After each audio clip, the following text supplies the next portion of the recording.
I've been so excited to learn all about accessibility during this course.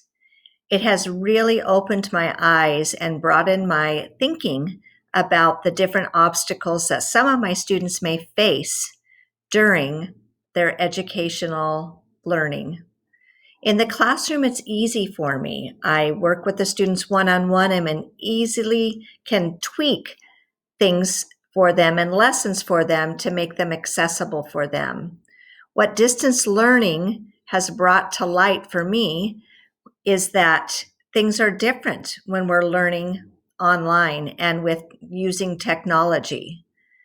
Since technology is new to me, I was not aware of all the different obstacles that different students might face, depending on either just how they're made up or some specific learning disability that they might have.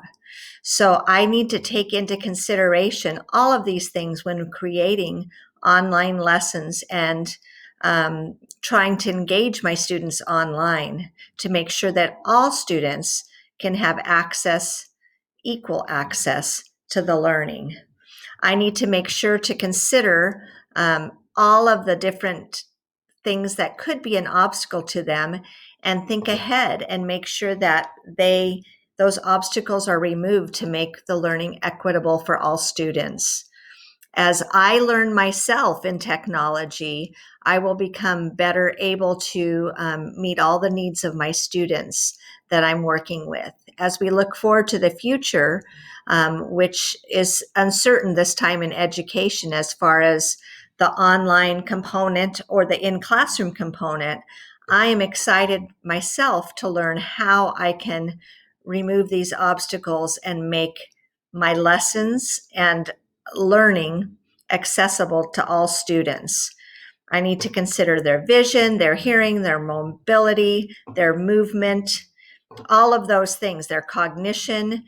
And this video that's playing is one that I found on YouTube that was a great visual for me to remind me to make sure that I look at the whole picture and all the students. It's very easy for me to think of language. What language do they need things translated into? Because I work with students all the time. But there are so many other considerations. And I'm thankful for courses like this that are not only teaching me to be open about things like that type of accessibility for my students, but also stretching me in the world of technology. This is the first time I've made a screencastify, and something that probably takes many people just a couple of minutes has taken me all morning. I'm looking forward to getting to that point where it can just take me a couple of minutes. I think it's a great tool. So I'm reminded that everybody is different and that those differences, while they make them unique, it can also make it challenging for them to learn, especially when they're learning online. There are many challenges for students, parents, and teachers as we have switched to online learning. And I'm looking forward to learning more so that I can help my students be successful, so I can help all my students access all they need to access.